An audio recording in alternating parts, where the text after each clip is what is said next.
Hello friends, ఈరోజు మనము cycle రాని వాళ్ళకు కూడా బైక్ డ్రైవింగ్ ఎలా నేర్పించాలో కొన్ని టిప్స్ ద్వారా మనము ఈరోజు చూద్దాము.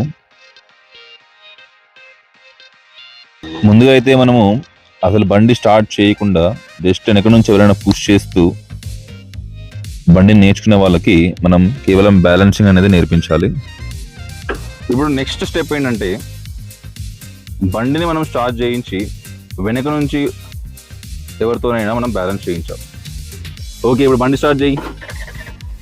ఓకే, బండి ఇప్పుడు స్టార్ట్ అయింది. ఇప్పుడు మనం ఏం చేయాలంటే ఈ సెకండ్ స్టెప్లో బండి స్టార్ట్ చేసిన తర్వాత రైజింగ్ కంట్రోల్ అనేది మనం చేయించాలన్నమాట. అంటే ఈ యాక్సిలేటర్ని మనము కంట్రోల్ చేయించాలి. ఈ యాక్సిలేటర్ కంట్రోల్ చేసి ఆటోమేటిక్గా బండి మన కంట్రోల్లోకి వస్తుంది. సో యాక్సిలేటర్ని కేవలం ఒక 20 స్పీడ్లో మాత్రమే వెళ్ళాలి.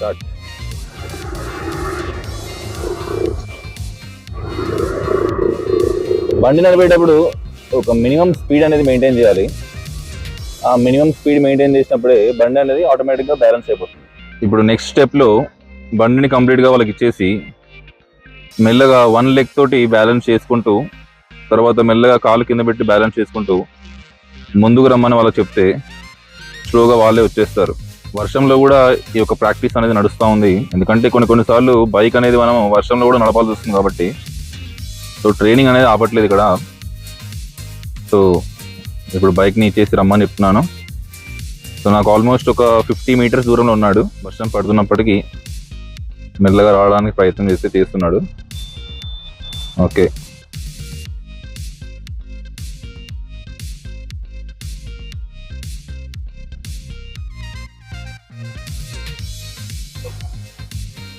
రోడ్ ఆల్రెడీ స్లిప్పర్గా ఉంది. వెహికల్స్ కూడా కొన్ని వస్తూ ఉన్నాయి. అలాంటి సమయంలో డ్రైవింగ్ అనేది కొంచెం కష్టమే కొత్త వాళ్ళకి. అయినప్పటికీ ఛాలెంజింగ్గా ఉంటుందని నడపని చెప్పాను. సో స్లోగా వస్తున్నాడు. వర్షం పడింది ఆల్రెడీ. ఓకే, ఇక్కడ నుంచి ఒక 300 మీటర్స్ దూరంకి వెళ్ళి మళ్ళీ అక్కడ యూటర్న్ తీసుకొని తిరిగి ఇక్కడికి రావాలి. అది టాస్క్ అనమాట. చూద్దాం ఇప్పుడు ఏమవుతుందో.